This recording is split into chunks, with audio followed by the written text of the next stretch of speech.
Hi guys! Welcome back! And kung ikaw ay mahilig mag-edit at gusto mong matutunan kung paano maglagay ng mobile or cellphone frame sa iyong video, tamang-tama dahil ituturo ko sa iyo step by step sa tutorial ni. So first, open CapCut and tap lang natin yung new video.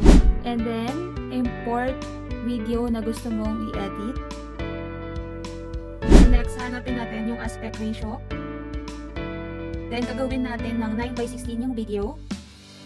And after naman, pupunta tayo sa background, tap lang natin, and dito pwede kayong pumili ng color or image. Sa color, choose lang kayo ng gusto nyong kulay. And then meron din ditong image. Pwede kayong pumili dito or pwede kayong mag-insert ng image na galing sa gallery nyo. Pindutin nyo lang po ito. So para sa ating tutorial, ito yung napili kong background. Tap lang natin ito. Then, para makita natin yung background, use both fingers to resize your video. So yan, so na-resize natin yung video. So yan po yung background na napili natin. And then after, punta naman tayo sa stickers. And then dito sa stickers guys, hanapin nyo lang dito, mobile frame or cellphone frame. So once na makita nyo na guys, tap nyo lang po ito. And then after natin malagyan ng frame yung video natin, kung napapansin nyo, hindi kasya yung ating video clip sa frame.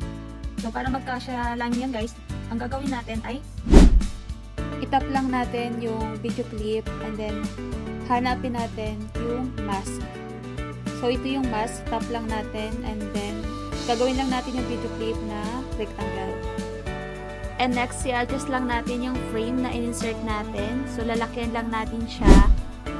And i-adjust din natin yung size ng ating video clip. Tap lang natin yan. I-adjust natin yung video clip dun sa frame. Isasakto lang natin siya yung sa size niya. So, kayo na po bahala mag-adjust hanggang mag-same sila ng size ng frame at yung video clip. And lastly, dapat pantay yung ating frame and then yung sa video clip na napili natin. Dahil humaba yung frame, split lang natin and tapos na po ang ating tutorial and ito po yung result ng ating tutorial today. And that's it guys! Ganun lang kadali maglagay ng mobile or cellphone frame sa ating mga video. Kung nagustuhan mo ang tutorial nito, don't forget to like, share, and follow para mas marami pang editing tips. Thank you for watching and God bless everyone!